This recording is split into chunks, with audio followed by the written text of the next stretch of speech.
हाय दोस्तों, मेरा नाम मोहित है और आप देख रहे हैं मेरे चैनल मोहित डिकोड। तो आज हम बात करने वाले हैं लूप्स क्या होते हैं रिएक्ट जेएस में। देखिए दोस्तों, लूप्स तो सारे यूज हो सकते हैं रिएक्ट जेएस में। मेन बात है कि इफेक्टिव वे में कौन सा लूप यूज हो सकता है रिएक्ट जेएस में, वो हम आज पढ़ने वाले हैं। फॉर लूप हो गया, फॉर ईच लूप हो गया, ये और व्हाइल लूप हो गया। ये तीनों लूप जो है रिएक्ट जेएस में यूज हो सकते हैं, पर ये डायरेक्टली यूज नहीं हो सकते इनसाइड जेएसएक्स। तो ये इनका एक ड्रॉप डाउन है। इसलिए जो इंट्रोड्यूस हुआ है मैप, मैप का लूप जो है, मैप लूप को यूज करके हम इनसाइड जेएसएक्स भी रिएक्ट के हम इजीली यूज कर सकते हैं। इसलिए मैप को ही इजीली आपको समझना है। मोस्टली प्रोजेक्ट में 90% प्रोजेक्ट में मैप ही यूज होता है। तो इसका मतलब ये नहीं है आपको ये ट्रेडिशनल लूप जो है फॉर, फॉर ईच या वाइल, इन सबको ना पता हो। ये सब भी आपको पता होना चाहिए क्योंकि ये सब भी जावास्क्रिप्ट का पार्ट है।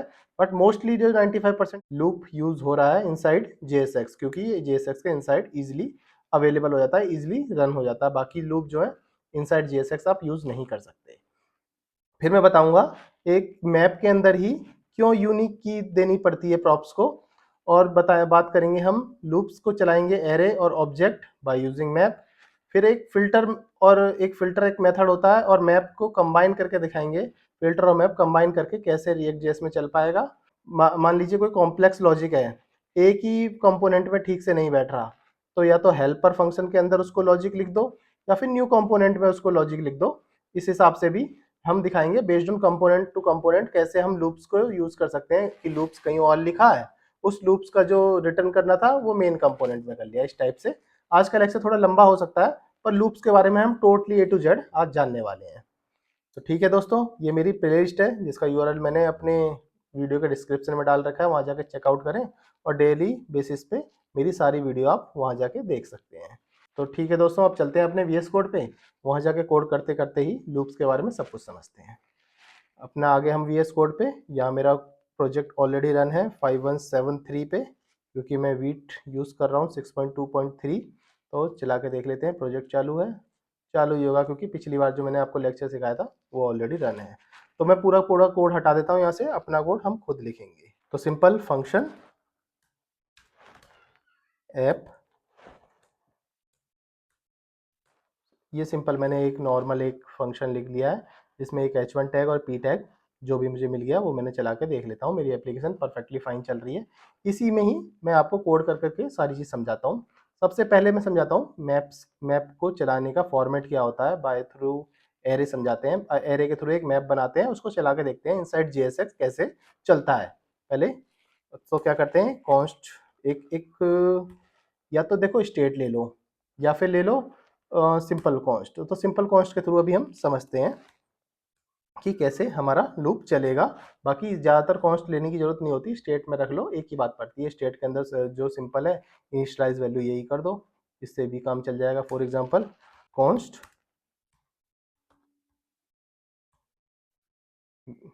वेजिस, सेट वेजिस, और इसके अंदर यूज स्टेट में सिंपल यहाँ यूज स्टेट के अंदर इनिशियलाइज कर दो। स्टेट यहाँ से ऊपर से इंपोर्ट कर देते हैं, तो क्या होगा, स्टेट यहाँ से ऊपर से उठ के आ जाएगी। या तो इस तरह से लिख दो, जैसे वेजिस मैंने एरे में बना दिया, इनिशियलाइज कर दिया है सिंपल वेजिस, ये फ्रूट मैंने इनिशियलाइज कर दिया है एरे में। दोनों में से किसी तरह से लिख दो, बाकी लिखना स्टेट में ही चाहिए। ये मैं आपको सिर्फ करके दिखा रहा हूँ। इसमें क्या था, यहाँ पे लिख देता हूँ मैप लूप्स, सिंपल। ये चला के देख लेते हैं, अभी मैप्स लूप दिख रहा है। ये हटाते हैं, और देखो अब मुझे जो लूप्स लिखना है, या तो फ्रूट्स पे लगा सकता हूँ मैं लूप्स, या वेजिस पे लगा सकता हूँ, क्योंकि दोनों के अंदर ही इनिशियली एरे के कुछ आइटम्स हैं अवेलेबल। असाइन कर दिए। अब इसके अंदर जाते हैं, इसके अंदर एक यूएल बना लेते हैं। यूएल के अंदर एक करली ब्रैकेट लिख देते हैं, और करली ब्रैकेट को बंद कर देते हैं। तो इसके अंदर अब ये जो मैंने दो करली ब्रैकेट बनाए हैं, ये करली ब्रैकेट का मतलब है अब मैं जावास्क्रिप्ट का कोड इसके अंदर लिख सकता हूँ। अभी तक एचटीएमएल के लिए तो मुझे करली ब्रैकेट की जरूरत पड़ती है, जेएसएक्स आपको आ चुकी होगी। करली ब्रैकेट के अंदर अब हम लिखेंगे मैप के थ्रू। अब मैप को सिंपल इस तरह से लिखा जाता है। अब मैं आपको बताता हूँ, देखो फ्रूट्स डॉट मैप, कभी भी कोई पूछे तो मैप लगता है सिंपल या एरे पे या फिर ऑब्जेक्ट पे, तो फ्रूट्स डॉट मैप करके लगता है। जो पहला जो वर्ड होता है मैप के अंदर, जो एरो फंक्शन मैंने बनाया है, एरो फंक्शन के दो पैरामीटर हैं। पहला पैरामीटर फ्रूट्स, जो आइटम को रिप्रेजेंट करता है, मतलब एप्पल, बनाना, चेरी, ये आइटम को रिप्रेजेंट करता है। दूसरा पैरामीटर रिप्रेजेंट करता है इंडेक्स को, 0 इंडेक्स, 1 इंडेक्स और 2 इंडेक्स। ये वैसे जावास्क्रिप्ट का पार्ट है, मेरी जावास्क्रिप्ट की सीरीज में भी आप सीख चुके होंगे, जस्ट मैं ओवरव्यू करा रहा हूँ आपको। देखो अनऑर्डर लिस्ट के लिए बनाया ये, इसके अंदर लिस्ट डाल दी, इसमें की बहुत इंपॉर्टेंट फीचर है, थोड़ी देर में बताता हूँ इसके क्या बेनिफिट है। की के अंदर की एकदम यूनिक होनी चाहिए, पहले याद रखना। तो यूनिक की के लिए अभी मेरे को जो अच्छा लगा इंडेक्स, तो मैंने इसमें इंडेक्स ही लिख दिया क्योंकि इंडेक्स यूनिक है, इसका 0 है, इसका 1 है, इसका 2 है, तो इंडेक्स यूनिक यूनिक था, तो यूनिक के लिए मैंने की में यूनिकनेस के की रख दी, सिंपल। और यहाँ तो जो आइटम था जिसको आप फ्रूट्स के थ्रू मैं रिप्रेजेंट कर रहा हूँ, क्योंकि नाम कुछ भी रख सकते हो आप, तो फ्रूट्स को यहाँ से उठा के यहाँ पे रख दिया एल आई के अंदर। अब हम चला के देखते हैं कैसा आपको दिख रहा है। देखिए तीनों फ्रूट्स आ रहे हैं इजीली, एप्पल, बनाना, चेरी अनऑर्डर लिस्ट में आ रहे हैं, तो तीनों लिस्ट के अंदर, अनऑर्डर लिस्ट के अंदर सिंपल आपको फ्रूट्स दिख रहे हैं। तो ये थी प्रॉपर रिप्रेजेंटेशन। और देखो ये जो लूप है इनसाइड JSX चला है, पहली बात जो नोट करने वाली बात है, पहली ये इनसाइड चला है, और ये लूप है, ये रिकमेंडेड है मैप को यूज करना, रिएक्ट में ज़्यादा रिकमेंडेड यही होता है मैप यूज़ करना, ठीक है। और ये की हेल्प क्या करती है, की जो है क्या जरूरत है, आप इसको डिटेल में सीखिए। की हेल्प करती है रिएक्ट को एफिशिएंटली री रेंडर करना। कभी भी कोई चीज़ री रेंडर होती है, फॉर एग्जांपल मान लो ये इंडेक्स है 0 1 2, और मुझे एक आइटम और यहाँ पे डालना है 0 पे, पुश करना है या पॉप करना है, जो भी करना है, 0 वाले पहला आइटम या पुश करूंगा या मैं पॉप करूंगा, कोई भी आइटम यहाँ पे पुश और पॉप करूंगा, तो पहला आइटम चेंज होगा, तो पहला आइटम मतलब 0 इंडेक्स चेंज होगा, तो ये इंडेक्स करके ये यूनिक नहीं रह जाएगा, क्योंकि पहले तो ये एप्पल था 0 नंबर पे, अब ये एप्पल आ जाएगा फिर 1 नंबर पे। तो इससे क्या है कि इंडेक्स रखना कभी अच्छी बात नहीं होती, की में रखो आईडी, जो आईडी बैकएंड तुम्हें प्रोवाइड कराएगा। अभी के लिए चलो ये तीन तीन थे, तीनों की एक यूनिक आईडी थी, तो इंडेक्स रख लिया, कोई प्रॉब्लम नहीं है छोटे एग्जांपल के लिए। अब मैं सिखाऊंगा जब ऑब्जेक्ट यूज करूंगा, या बैकएंड से जो भी की आएंगी वो इस तरह से नहीं आती हैं एरे के रूप में, वो ऑब्जेक्ट जेसन के रूप में आती हैं या फिर ऑब्जेक्ट के रूप में आती हैं, उसमें की आइटम नहीं रखना होता, इसमें रखना पड़ती है आईडी, जो बैकएंड हमें प्रोवाइड कराएगी। तो अभी के लिए आपने एक नॉर्मल पहला वाला सीख लिया, मैप बनाना सीख लिया थ्रू एरे, मैप को यूज करना थ्रू एरे, और मैंने ये बता दिया आपको की यूनिकनेस की क्यों यूज करते हैं यूनिकनेस के लिए, यूनिकनेस प्रॉप्स के लिए, बाय रेंडरिंग लिस्ट के लिए। देखिए मैंने नॉर्मल फ्रूट्स के आप बता दिया, आप कहोगे वेजिस तो बताए नहीं, तो सिंपल यहाँ क्या करना है, सिंपल यहाँ पे लिखो वेजिस, और यहाँ पे भी वेजी और इंडेक्स, और वेजी को यहाँ से कॉपी करो और वेजी को यहाँ पुट कर दो, सिंपल। अब यहाँ जो फ्रूट्स थे वो चेंज होकर आपके वेजिटेबल्स हो गए, सिंपल है। तो कुछ नहीं करना होता, बस यहाँ आइटम और इंडेक्स को चेंज करो, या तो मैप से उठा लो या कॉन्स्ट से उठा लो, एक ही चीज़ है। बाकी हम मैप यूज़ करते हैं रिएक्ट में, तो हमें मैप यूज़ करना चाहिए। कॉन्स्ट मैंने इसलिए यूज़ करा क्योंकि आप सबको जावास्क्रिप्ट आती है, तो आप कॉन्स्ट से इजीली समझ पाएंगे, बाकी और कोई कोई मेरा और कोई इंटेंशन था नहीं। अब ट्रेडिशनल लूप जो होते हैं, वाइल लूप हो गया, फोर लूप हो गया, फोर ईच लूप हो गया, रिकमेंडेड नहीं है वैसे रिएक्ट जेएस में, पर आपको आना चाहिए। अगर फोर लूप यूज़ करना है तो आप कैसे करेंगे, फॉर एग्जाम्पल मान लेते हैं फोर लूप यूज़ करना है, तो इनसाइड JSX तो हम कर ही नहीं सकते, JSX में तो वो रूल ही नहीं है ट्रेडिशनल लूप को यूज़ करने का। उसके लिए फिर आप कहेंगे फिर कैसे यूज़ होगा, तो सिंपल यूज़ करते हैं अपना, एक कॉन्स्ट रखते हैं, एक कॉन्स्ट बनाया और कॉन्स्ट में एक आइटम रख लिया, ठीक है। आइटम्स, आइटम्स के अंदर इज इक्वल टू, और ब्लैंक रख लिया, सिंपल आइटम रख लिया। अभी मैंने ये सिर्फ इनिशियलाइज करा, आइटम को इनिशियलाइज करने के बाद यहाँ पे मैं चलाऊंगा फोर लूप, फोर लूप में यही चला देते हैं पुश के अंदर ही। देखो मैंने फोर लूप करा, फोर में इस तरह से फोर लिखा, फोर के अंदर let i is equal to 0, i जब तक चलाओ जब तक फ्रूट्स, ये मैं ये यहाँ से कमेंट आउट कर देता हूँ या रहने देता हूँ, अभी फ्रूट्स के लिए ये यूज़ कर लेते हैं इसको हम। ये समझ लो पहले एक फ्रूट्स बनाए मैंने तीन, और एक आइटम रखा जो ब्लैंक रखा सिंपल, और फोर लूप में क्या करा, लेट आई जब 0 से स्टार्ट करा, फ्रूट डॉट लेंथ, लेंथ इसकी कितनी होगी, लेंथ जैसे मैंने बताया था, लेंथ के लिए काउंट होता है 1 से ही, 1 2 3, फ्रूट डॉट लेंथ होगी इसकी 3, आई जब तक चलेगा जब तक लेस देन 3 होगा, आई लेस देन 3 तक आई प्लस प्लस हो जाएगा, और फ्रूट्स को जितने भी फ्रूट्स हैं एक एक करके आइटम के अंदर पुश हो जाएंगे। आइटम के अंदर पुश क्यों हो जाएंगे, आइटम एक एरे था, एरे के अंदर कुछ भी चीज़ आप दूसरा एरे के आइटम्स को पुश कर सकते हैं इजीली। ये जावास्क्रिप्ट का नॉर्मल कॉन्सेप्ट है, आप सबको, आई होप आप सबको ये पता होगा। अब इतना सब कुछ करा हमने, अब इसके अंदर क्या करते हैं, ये जो है ना, ये अब हम इसको, अब ये जो इतना चीज़ थी, ये सब इतनी चीज़ थी, इस सबको मैं ना इसके अंदर रैप कर लेता हूँ, फंक्शन के अंदर रैप, फंक्शन बनाया मैंने और ऐड फ्रूट्स करके एक फंक्शन बनाया और इसके अंदर इस सब को कॉपी किया जो ज़रूरत थी और इसके अंदर यहाँ पेस्ट कर दिया। सिंपल, राइट क्लिक करके फॉर्मेट कर लेते हैं डॉक्यूमेंट को, इसके अंदर पेस्ट करा। अब यहाँ पे क्या करा, यहाँ पे रिटर्न कर दिया आइटम को। ये रिटर्न आइटम इसलिए करा है, इस आइटम को मैं इनसाइड अपना यहाँ पे यूज़ कर पाऊँ जो, ठीक है। सिंपल, इसके अंदर भी एक यूएल रखा और यहाँ एक एरो फंक्शन नॉर्मल बनाया और इसके अंदर अपना नॉर्मल करली ब्रैकेट के अंदर रख दिया ऐड फ्रूट्स में क्या था, सिंपल ऐड फ्रूट्स रखना और कुछ नहीं। इससे क्या होगा, आपके जितने भी यहाँ ऐड फ्रूट्स के अंदर जितने भी आइटम रिटर्न करे होंगे वो आपको यूएल के अंदर एल के अंदर, यहाँ भी एल बनाना तो भूल गया मैं, एल के अंदर, यहाँ के अंदर आपको ये फ्रूट्स यहाँ पे मिल जाएंगे।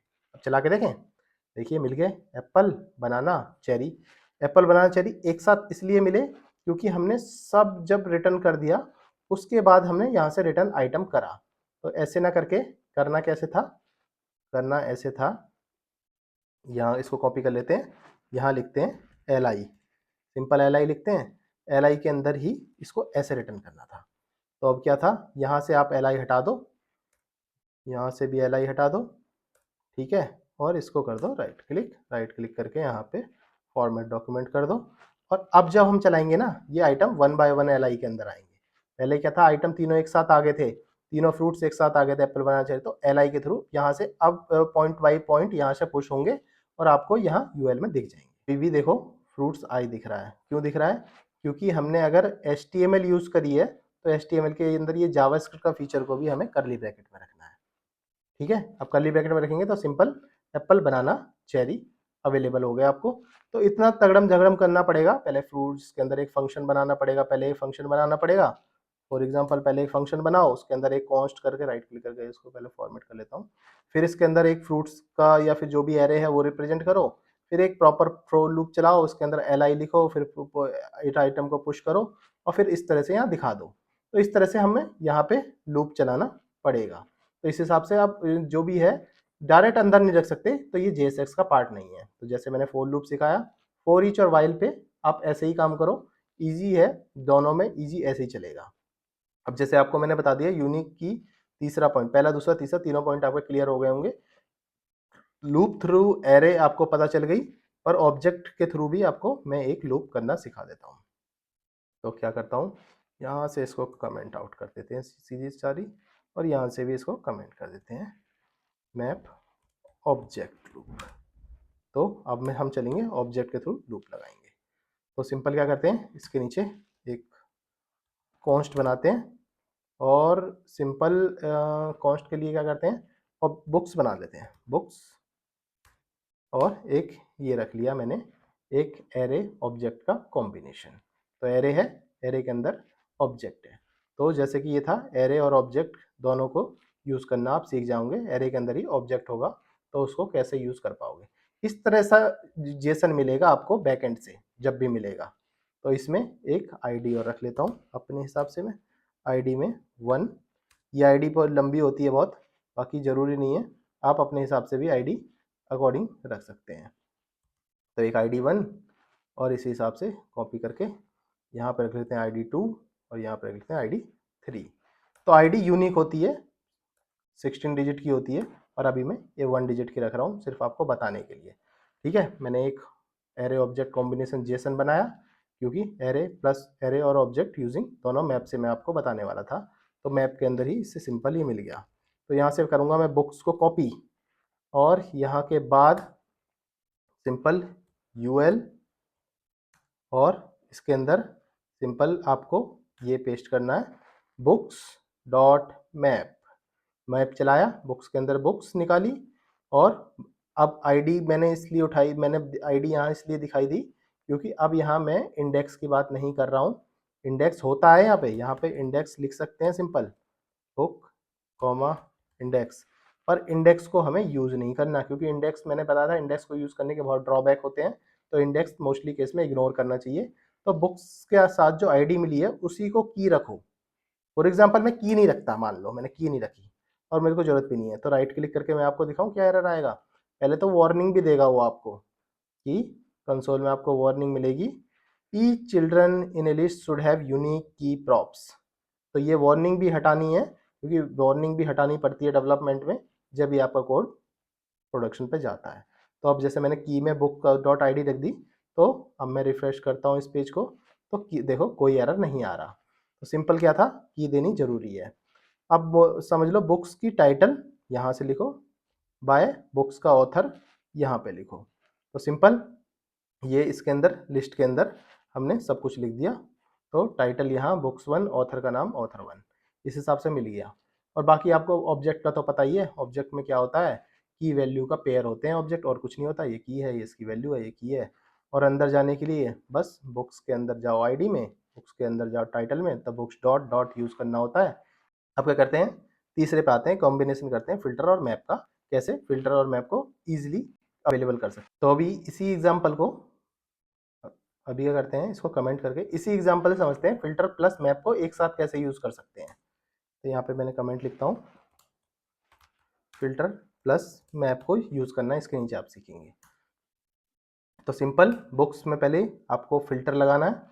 फॉर एग्जांपल मानो कि कोई बुक्स है, बुक्स के अंदर फिल्टर में बुक्स जिसकी ID books dot I D greater than 1 है, वो ही हमें दिखाओ, उसके बाद कुछ मत दिखाओ। तो इसमें सिंपल मैप लगाया, पहले मैंने फिल्टर कर दिया, ग्रेटर देन 1 आईडी ही आप मैप चलाना, उसके बिना मत चलाना जिसकी आईडी ग्रेटर देन 1 है। तो अभी आईडी ग्रेटर देन 1 इसकी तो नहीं है, इसकी तो 1 है। ग्रेटर देन 1 इस दो की है, इन दो पे ही अब लूप चलेगा, क्योंकि मैंने पहला फिल्टर आउट कर दिया फिल्टर कि मुझे ये नहीं चाहिए, लेस देन 1 में कुछ नहीं चाहिए। तो ग्रेटर देन 1 की पे ही लूप चले, तो ये सिंपल लूप चलाया बुक्स, और की में books dot I D, books dot title और बुक्स डॉट ऑथर, इस हिसाब से आपको मिल जाएगा। देखो दो दो ही लूप चले, पहला लूप इसने फिल्टर आउट कर दिया। तो इसलिए फिल्टर और मैप इन दोनों का कॉम्बिनेशन मोस्टली हर जगह यूज होता है। इसलिए आपको पता होना चाहिए कैसे लूप्स को, कैसे बड़े जेसन जो आपको बैकएंड से दे रहा है उस जेसन को छोटा करके उसके अंदर की वैल्यू को फिल्टर आउट कर लो पहले ही, लूप चलाने से पहले। इससे क्या होगा, लूप हैवी नहीं होगा, उन्हीं चीज़ों पे चलेगा लूप जिनको आपको जरूरत होगी। तो ये हो गया सिंपल लॉजिक। अब जो लास्ट टॉपिक है उस पर आते हैं। अगर कोई कॉम्प्लेक्स लॉजिक है उसको न्यू कंपोनेंट पे लिखना है तो कैसे लिखेंगे। एक न्यू कंपोनेंट बना लेते हैं, यहाँ पे बना लेते हैं यूज़र डॉट JSX। ठीक है, एक सिंपल बना लिया। अभी इसको यूज़ करके दिखाऊंगा मैं कैसे हम यूज़ करेंगे। तो यूज़र के अंदर अभी मैं सिंपल फंक्शन लिख लेता हूँ, फंक्शन यूज़र, और इसको इंपोर्ट एक्सपोर्ट डिफ़ॉल्ट कर लेते हैं। सिंपल लिखते हैं, कुछ नहीं लिखते, ये कोई प्रॉप्स की ज़रूरत नहीं, कोई कुछ की ज़रूरत नहीं। यहाँ पे मोहित डी कोर्स, सिंपल डिव के अंदर मोहित डी कोर्स लिख लिया। इसको यूज़र को यहाँ पे इंपोर्ट कर लेते हैं। इसके बाद हम समझते हैं, यूज़र यहाँ से इंपोर्ट कर लिया टैग करके, ऊपर देखो इंपोर्ट हो गया, इंपोर्ट यूज़र फ्रॉम यूज़र। अभी के लिए हमने देखा सिर्फ हमारा मोहित डी कोड सिर्फ यूज़र चल रहा है। अब इसके अंदर क्या करता हूँ, मैं इसको भी कमेंट कर देता हूँ, से एक अलग ही बनाते हैं प्रॉपर एक फंक्शन कॉन्स्ट, अलग ही एक वेरिएबल बनाते हैं कॉन्स्ट यूज़र, और यूज़र के अंदर सिंपल एक रखते हैं, और इसके अंदर लिखते हैं 3 यूज़र बना लेते हैं, मोहित, रवि और सौरभ। ठीक है, और अब इस यूज़र को यहाँ से हम चेक करके अब हम क्या करते हैं, इसको अंदर ही यहाँ पे बनाते हैं यूज़र डॉट मैप, और इस हिसाब से अब इस यूज़र को यहाँ से ना ले जाके इसके अंदर हम रख देते हैं यूज़र ऐसे हमने इस यूज़र को ऐसे पास कर दिया। अब इस यूज़र का यूज़ करेंगे, यहाँ से यूज़र की और इंडेक्स जो है सब यूज़र के अकॉर्डिंग ही यहाँ से हम भेजेंगे। अब क्या करते हैं, भेजते हैं, पहले भेजते हैं की भेजते हैं। की को कैसे भेजेंगे, सिंपल की पे लिख दो यहाँ से ऐसे इंडेक्स, छोटी थी इसलिए मैंने की में नॉर्मल इंडेक्स लिख दिया, और यहाँ पे लिख दो आइटम। आइटम के अंदर क्या लिखोगे, सिंपल यूज़र। तो दोनों चीज़ भेज दी मैंने यहाँ से, यूज़र की अंदर मैंने दोनों चीज़ पास कर दी, यहाँ यूज़र में आइटम पे अंदर यूज़र और की के अंदर इंडेक्स पास कर दिया LI के अंदर। अब ठीक है, LI भी हटा दो यहाँ से, LI की भी जरूरत नहीं है। For example simple user, control X कर देते हैं यहाँ से, यहाँ भी कंट्रोल X। यहाँ सिंपल मैंने यूज़र के अंदर मैप लगाया और इसकी की के अंदर इंडेक्स भेज दिया, आइटम के अंदर यूज़र भेज दिया। अब मैं इंडेक्स भी वहीं बनाऊंगा जाके। तो सिंपल यहाँ समझते हैं, यहाँ पे दोनों चीज़ आ गई, आइटम और पहला था की और आइटम दोनों इसमें अवेलेबल हो गए अब हमारे पास। अब इस दोनों को यूज़ करके यहाँ पे एल हमें बनाना है। तो एल बनाने के लिए देखो यूएल तो हमने यहाँ बना ही लिया था, यूएल नहीं बनाया था, चलो यहाँ भी यूएल बना लेते हैं पहले, यूएल और यहाँ से कट करके यहाँ से यूएल, राइट क्लिक करके पहले उसको फॉर्मेट कर दो डॉक्यूमेंट को। यूएल के अंदर मैंने ये लॉजिक भेजा विद एक यूज़र के अकॉर्डिंग। इस यूज़र के अंदर एल आई बनाई, सिंपल यहाँ से एल आई बनाते हैं, इसके अंदर की रखी और एल आई को कर दिया यहाँ से बंद, सिंपल बंद, एल आई था। और एल आई के अंदर अब हम बताएंगे इसका आइटम। तो आइटम उठाया, सिंपल यहाँ रखा और अब देखते हैं चला के। ये देखिए मोहित, रवि और सौरभ तीनों इजीली अवेलेबल हो गए। अगर आपका लॉजिक कॉम्प्लेक्स है तो इस यूज़र के थ्रू आप दूसरे कंपोनेंट में अपना लॉजिक लिखें, यहाँ से इनके पैरामीटर के थ्रू, ये डेटा के पैरामीटर के थ्रू यहाँ से डेटा पास कर सकते हैं, यहाँ जाके उस डेटा को यूज़ कर सकते हैं। तो इस हिसाब से आप इसको प्रॉपर यूज़ करके लूप्स को, हर तरीके से मैंने लूप सिखा दिया आपको, जितने भी सिनेरियो बनते हैं लूप्स के वो सारे आपको क्लियर हो गए होंगे। थोड़ी वीडियो लंबी हुई है पर आप इजीली लूप को सीख चुके होंगे। तो ठीक है दोस्तों, अभी के लिए इतना ही, फिर मिलते हैं नेक्स्ट लेक्चर में। कोई इशू आए, कोई भी प्रॉब्लम आए तो मेरे को कमेंट में लिखा करो, मैं प्रॉपर रिजॉल्व करूँगा।